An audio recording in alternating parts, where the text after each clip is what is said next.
All right, and we are back here on the GSMC Football Podcast. And for the second part of the show, we're going to get into talking about Christian McCaffrey and the 49ers, talk about his status ahead of the 49ers Week 2 matchup against the Vikings in Minnesota. So, yeah, it was interesting because, you thought that he was going to play because it seemed like, because he said he was confident that he was going to play. At least that's what I was reading. And then he got ruled out. And it was a surprise. And Jordan Mason goes out there and plays really well. So the 49ers didn't miss McCaffrey, at least in that game. But now, I'm seeing different things. Like, McCaffrey's going to be week to week. He could be out for a while. But then, it's possible that he could play this week. So I don't know. I really don't know what the deal is there. But right now he's dealing with a calf strain and Achilles tendinitis. So not good. Not good stuff to hear there.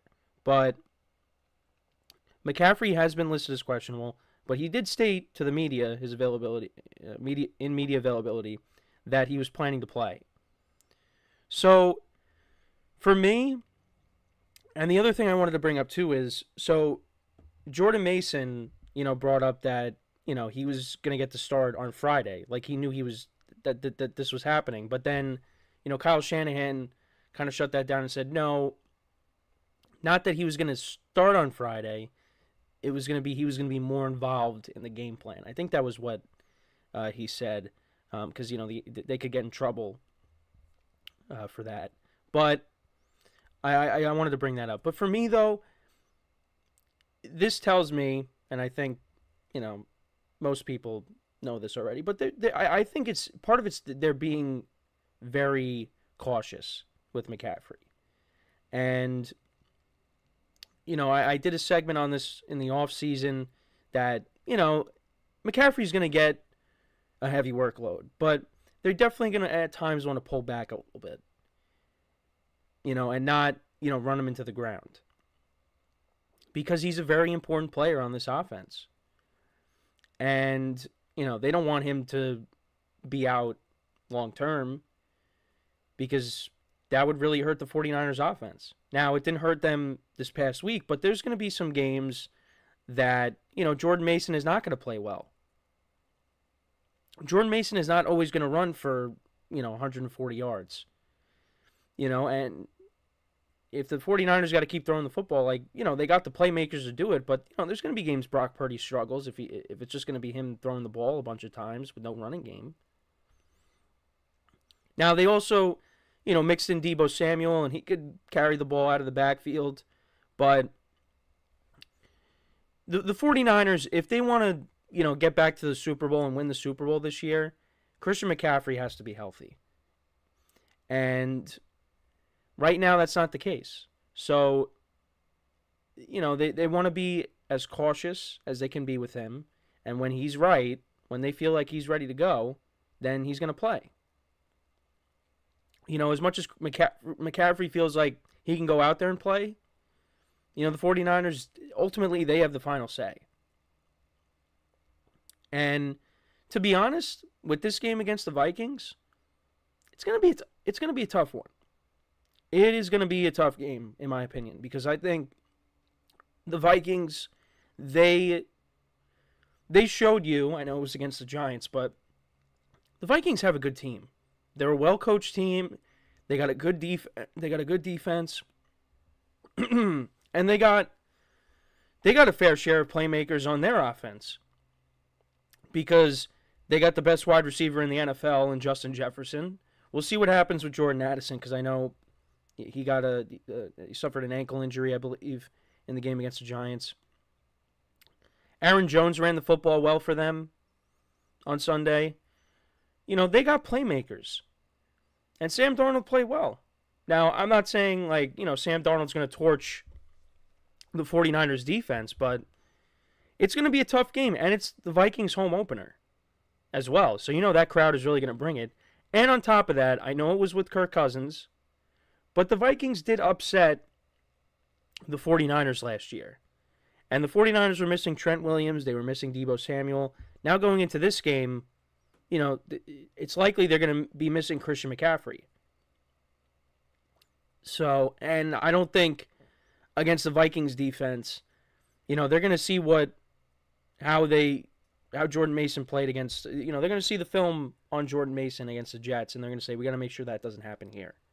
I don't think Jordan Mason is going to have the same game that he had against the Jets against the Vikings. I think the Vikings are going to be ready for that. Also, just because I think the Vikings are a better coached team than the Jets. That's also another thing. Brian Flores is their defensive coordinator. That defense is underrated. They got good players. They added Jonathan Grenard. They added Anthony Van Ginkel, who had the pick 6. You still got Harrison Smith. Defense is good. So, but now, the Vikings defense, they go from playing the Giants to now playing the 49ers, who are miles and miles and miles, not even just miles, just another world better than the Giants. They're a Super Bowl team. The Giants right now are a bottom 5 team. So you could also look at it that way. But I just think it's going to be a tough game for the Niners. I don't think the Vikings are going to go down easy. Now, if they rattle Sam Darnold, then, forget what I say. But I like the Vikings defense. And like I said, the Vikings have a lot of playmakers on offense. So, and Sam Darnold played well. So we'll see how it goes. Excuse me. So, still dealing with this right now. But anyways, yeah, we'll have to keep an eye on it. And if McCaffrey doesn't play, it is what it is. The season's still very young. We just got started here. So, if the 49ers lose a game or two without him, I mean, I don't think it's that big of a deal because, he's going to come back. I'm confident that he's going to come back at some point. I mean, maybe he does come back this week. But they want to make sure that he's right. So, yeah, I mean, I'm not expecting the 49ers to go 17-0. Like, if they lose here, it's not the end of the world. They last year they lost to the Browns with P.J. Walker starting at quarterback. And they lost to the Vikings last year when they were missing a couple of key guys. So, but I do think this will be a tough game. I like I said, I don't expect Jordan Mason to have the game like he did against the Jets against the Vikings defense. But we'll see. We'll see. But I do, now from a fantasy perspective, not great for fantasy owners when it comes to McCaffrey. But I think how the 49ers are approaching this, I think it's the right thing. It's the right thing. Because you do not want to lose this guy for the season. So, we'll keep an eye on it as we go. Tomorrow is Friday. So we will be doing our picks tomorrow for the games. We'll take a look at the college football slate as well. I didn't really get to that this week because I just mainly wanted to focus on NFL. But there was a lot of stuff that happened in college too. Notre Dame lost badly. That was not good. The Texas-Michigan game, kind of went how I expected. But in Colorado and Nebraska, that was not really much of a game either. But, yeah, there was just so much stuff that I wanted to cover with the NFL that, now that it's back, college kind of took a quick back seat already. But we'll get into some of the big college football matchups tomorrow when we go over, our picks and things like that. So, Yeah, don't worry about that. But yeah, let me know what you guys think though about McCaffrey and his status. Do you think he plays on Sunday? How do you feel about how the 49ers are handling his injury? Like I said, you want to make sure he's right. So I don't really have any problems with their approach. So before we go to break, just want to remind you guys once again to tip or donate and get your comments recognized. Make sure to go to the $ icon in the chat. This will help create a super chat for you that I will acknowledge during the live broadcast. Any thoughts or comments that you may have. And it just really makes the show more lively, more entertaining between me and you guys. That's what it's all about. We appreciate your guys' viewership each and every day, and any contribution that you can make to the show means the world to us. And another way to help out the show is also by going to the link at the bottom of the show segment on the ticker, GSMCPodcast.net. And like I said, any contribution you can make to the show means the world to us as we put out content each and every day for you guys. So, when we come back from our next break, we will then get into talking about, just kind of putting a bow on week one. Just, some things to talk about with quarterbacks and, some playoff teams or teams that have playoff aspirations, some bad losses. Is it time to hit the panic button already in week one?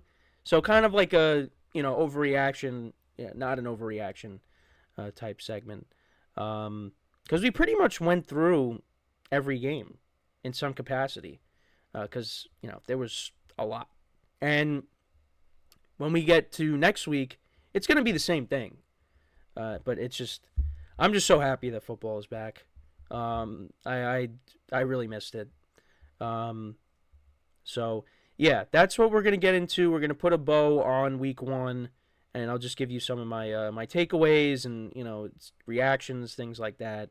So, yeah, that will be the third segment of the show when we come back from break. So, with that being said, stick around, and we'll be right back here on the GSMC Football Podcast.